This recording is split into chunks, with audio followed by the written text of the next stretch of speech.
তো নমস্কার, আমি শুভজিৎ। বন্যপ্রাণ উদ্ধার করতে আজকে আবার চলে আসলাম শিমুরালিতে। তো শিমুরালি এই বাড়িতেই আজকে রেস্কিউ অভিযান। তো দেখা যাক কী পরিস্থিতি আছে, সাথে থাকুন। কতক্ষণ আগে দেখা গেছিল এটা? প্রায় ঘন্টা দুয়েক। 2 ঘন্টা, তাই তো? আপনাকে মানে দেখার সঙ্গে সঙ্গে ফোন করেছে। 2 ঘন্টা আগে এটা আজকেই দেখা গেছে না এর আগেও দেখা গেছে? এর আগে 2 দিন আগে বৃষ্টি হচ্ছিল, প্রচন্ড বৃষ্টি হলো, ঝড় হলো। সেদিন ওই আম গাছটা হচ্ছে। কোনো ছবি তোলা হয়েছিল? না, কোনো ছবি তোলা হয়নি না। একদম এই বাড়ির মধ্যেই আজকে রেস্কিউ অভিযান। আমরা আছি এখন শিমুরালিতে। তো শিমুরালিতে এই ঘরের পিছনে এসির মধ্যে ঢুকে রয়েছে সাপ। আচ্ছা, আপনার কি বাড়ি কাকা? আমার বাড়ি, আচ্ছা, আমাদের বাড়ি মানে একটু নামটা বলুন একটু। কালিদাসী বিশ্বাস। আচ্ছা, আর এখানকার একটু ঠিকানাটা বলুন। নির্মলপল্লী, চাদুরিয়া। নির্মলপল্লী, চাদুরিয়া, শিমুরালির মধ্যেই। হ্যাঁ, আচ্ছা, ঠিক আছে। মানে নিয়ার বিটি কলেজ। একবার আমি পজিশনটা দেখি, জুতো পরে আসলাম। হ্যাঁ হ্যাঁ, কারণ কী সাপ তো আমি কনফার্ম না। ভয়ে আমরা বলি না। মনে হচ্ছে আমার কাছে ধরো না, একটু নাও দেখো। তোর বাবা তো উঠতে পারে, এখন চালাস না, এসি চালিও না এখন। চালাস না। বড় স্ক্রু ড্রাইভার থাকলে একটা একটু জোগাড় করে দেখি। হ্যাঁ আছে, বড় স্পিকার।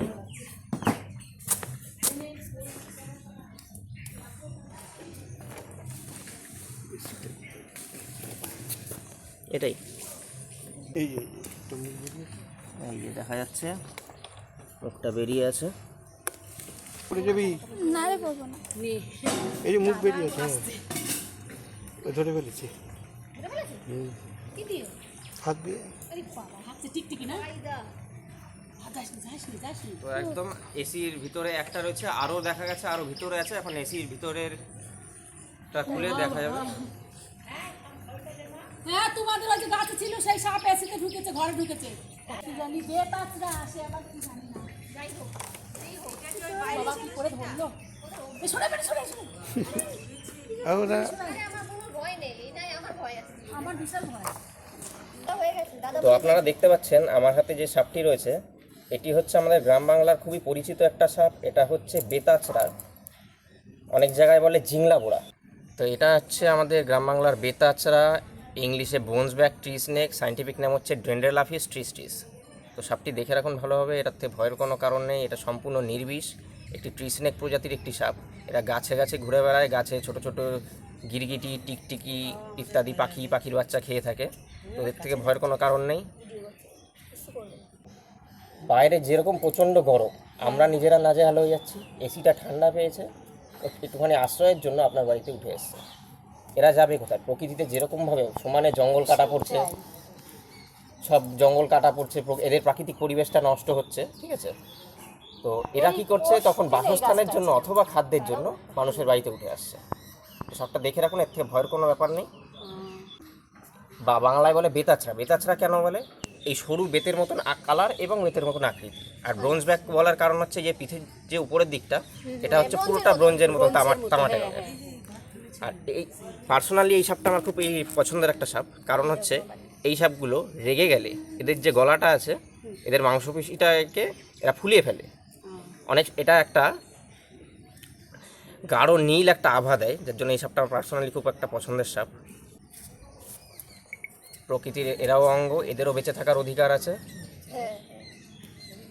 সাপ মারবেন না। যদি কখনো দেখা যায়, যে কোনো নিকটবর্তী রেস্কিউ টিম হোক বা আরও ফরেস্ট ডিপার্টমেন্ট আছে, তাদের সাথে যোগাযোগ করবেন।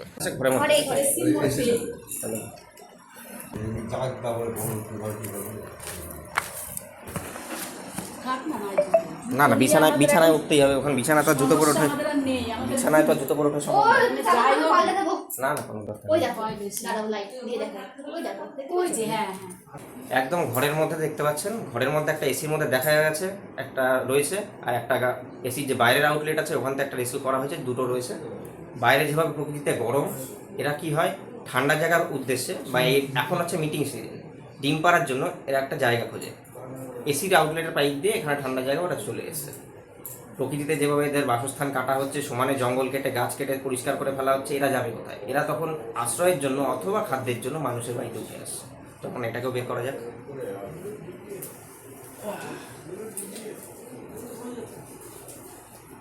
সরু কিছু পাওয়া যাবে? সরু স্ক্রু ড্রাইভার বা হ্যাঁ, স্ক্রুড্রাইভার আছে। বাইরে যাবো। লাইট ধরবো দাদা?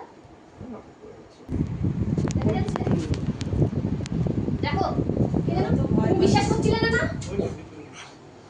হ্যাঁ ওই তো আছে, একদম হ্যাঁ। ঘরে এসির মধ্যে, ঠিক আছে? ওরাও তো ভয় এই যে পায় ঘরের না, মধ্যে ওরা তো মানুষজন রয়েছে ভয় সব। আছে।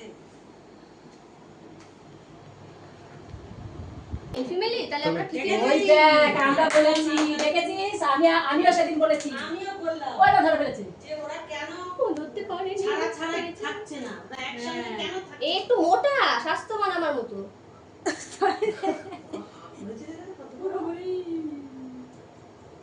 এই কিন্তু নীল যেটা বলছিলে। আমি কিন্তু নীল। বলেছি,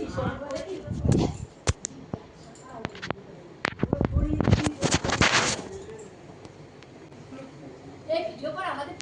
করছে কাকার ফোনেই একটু আগে যেটা বললাম যে সাপটা কোণঠাসা হয়ে পড়লে অথবা ভয় পেলে কাকা ফোনেই তো হচ্ছে। এদের গলাটা কিছুটা ফুলিয়ে ফেলে, তো এদের স্কেলের নিচে একটা নীল আভা দেখতে পাওয়া যায়। এটা এদের প্রতিরক্ষা হিসাবে কাজ করে। না দিদিকে দেখানো যাবে না বাবা, ওকে এমনি বলে বিপজ্জনক প্রাণী বা কোনো শিকারী প্রাণী যদি এদেরকে আক্রমণ করতে আসে তখন এই নীল কালারটা, উজ্জ্বল নীল কালারটা দেখতে পাওয়া যায়। এটা এদের আত্মরক্ষার প্রকৃতি একটা। যেটা বললো না ওইটাতে উপরের সময় যে নীল হয়ে যায় রেগে গেলে, ওর কিন্তু নীল হয়ে গেছে। তো এটাকেও বের করা গেল। তো এটা আরো থাকতে পারে, হ্যাঁ? আরো এটা ফিমেল। আগে যেটা পাওয়া গেল ওটা মেলটা, এটা ফিমেল। পাচ্ছি আমার এদিকে নাক বন্ধ থাকে এসি যখন সবসময়। জ্বালালাম না তখন প্রথম হওয়াটা ঢাসকা মারা বন্ধ। তখন একটা কেমন গন্ধ লাগছে। আমি পেলাম না তো। এটাকেও প্যাক করে নেওয়া যায়। এটা ঢুকলো কি গো? ওই এসির আউটলেট বাইরে। Outlet? গাছ গাছ থেকে। না মানে দুপুরে তো ধরো ইয়ে খোলা ছিল, সেই সময় ঢুকতে পারে জানলা দিয়ে। একটা কামড়ে কামড়ে ফুল দিয়েছে। ইস, আপনার দৌড়তে আসে দেখতে। এর থেকে এটা মোটা। অলরেডি একটা রেস্কিউ করা হয়েছে, ভিতরে রয়েছে। তো এই আরো একটা এটাকেও প্যাক করে নেওয়া যায়। এটা এটা একটু লম্বা বেশি। হ্যাঁ, এটা ফিমেল, ওটা মেল। ফিমেলের তেজ বেশি। ওই জন্য তেজ বেশি। বাবা জীবনটা শান্তি পেল। এরাও প্রকৃতির অঙ্গ, এদেরকেও বাঁচাতে হবে। তো এদেরকে ঘরের ভিতরে এসির থেকে রেস্কিউ করা হলো। পরবর্তীকালে একে নির্দিষ্ট পরিবেশে, কোথাও পরিবেশে আমরা মুক্ত করে দেবো।